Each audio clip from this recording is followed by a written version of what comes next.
प्रश्न क्रमांक 1. भोजन या अर्थाचा शब्द पर्यायातून ओळखा. ए. आहार, बी. परिहार, सी. विहार, डी. उपहार. योग्य उत्तर आहे पर्याय क्रमांक ए. आहार. प्रश्न क्रमांक 2. खालील उपसर्ग घटित असलेला शब्द शोधा. ए. अभिरुची, बी. वृत्तपत्र, सी. दैनिक, डी. मासिक. योग्य उत्तर आहे ए. अभिरुची.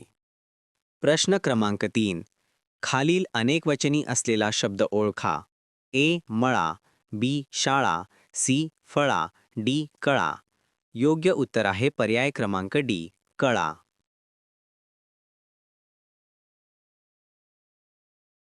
प्रश्न क्रमांक 4. महान प्लस आत्मा याची संधी होऊन कोणता शब्द बनेल? याचे योग्य उत्तर आहे पर्याय क्रमांक बी. महात्मा. प्रश्न क्रमांक 5. जो मेहनत करतो तो यशस्वी होतो. या वाक्यातील जो हे कोणते सर्वनाम आहे? ए. प्रश्नार्थक, बी. दर्शक, सी. अनिश्चित, डी. संबंधवाचक. योग्य उत्तर आहे पर्याय क्रमांक डी. संबंधवाचक सर्वनाम. प्रश्न क्रमांक 6. खालीलपैकी कोणता शब्द उभयलिंगी नाही? ए. पाहुणे, बी. विद्यार्थी, सी. लेखक, डी. राणी. योग्य उत्तर आहे पर्याय क्रमांक डी. राणी. प्रश्न क्रमांक 7. रामाने पुस्तक वाचले. या वाक्यातील विभक्ती ओळखा. प्रथमा, द्वितीया, तृतीया की पंचमी. योग्य उत्तर आहे पर्याय क्रमांक सी. तृतीया. प्रश्न क्रमांक 8. मुलांनी झाड लावले. या वाक्याचे कर्मणी प्रयोगात रूपांतर कोणते? ए. झाड मुलांनी लावले, बी. झाड लावले गेले मुलांनी, सी. झाड मुलांकडून लावले गेले, डी. झाड लावणे मुलांनी केले. योग्य उत्तर आहे पर्याय क्रमांक सी. झाड मुलांकडून लावले गेले. प्रश्न क्रमांक 9. उदार या शब्दाचा विरुद्धार्थी असलेला शब्द कोणता? ए. कंजूस, बी. दयाळू, सी. कृपाळू, डी. शांत. याचे योग्य उत्तर आहे पर्याय क्रमांक ए. कंजूस. प्रश्न क्रमांक 10. पंचवटी समासाचा प्रकार ओळखा. ए. अव्ययी भाव समास, बी. द्वंद्व समास, सी.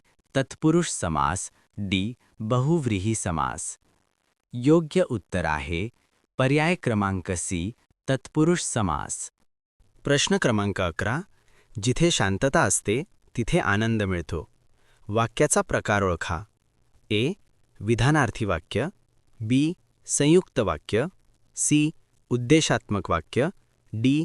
मिश्र वाक्य. योग्य उत्तर आहे पर्याय क्रमांक डी. मिश्र वाक्य. प्रश्न क्रमांक 12. गगनात गाजती गोड गाणी या वाक्यात कोणता अलंकार आहे? ए. श्लेष, बी. अनुप्रास, सी. रूपक, डी. अतिशयोक्ती.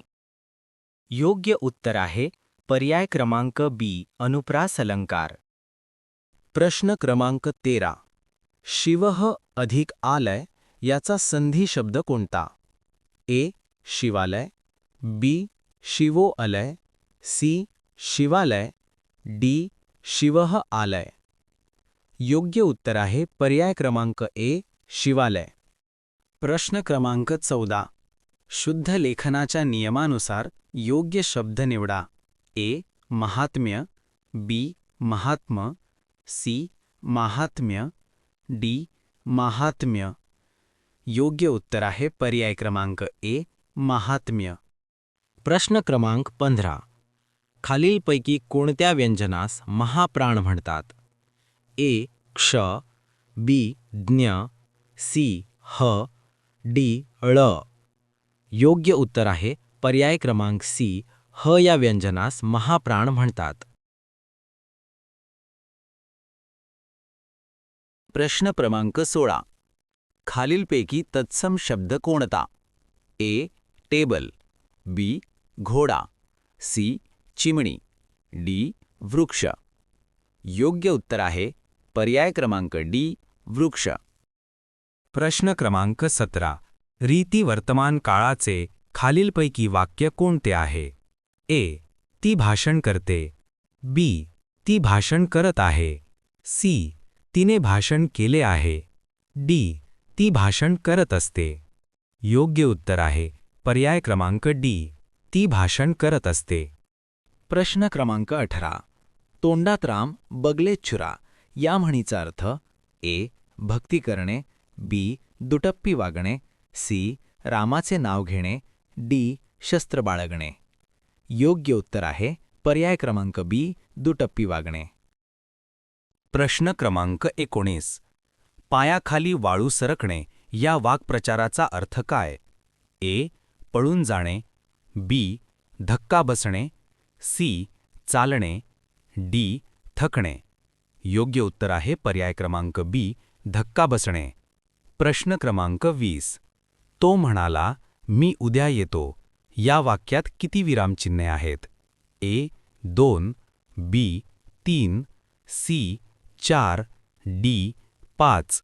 योग्य उत्तर आहे पर्याय क्रमांक डी. 5 विरामचिन्हे आहेत.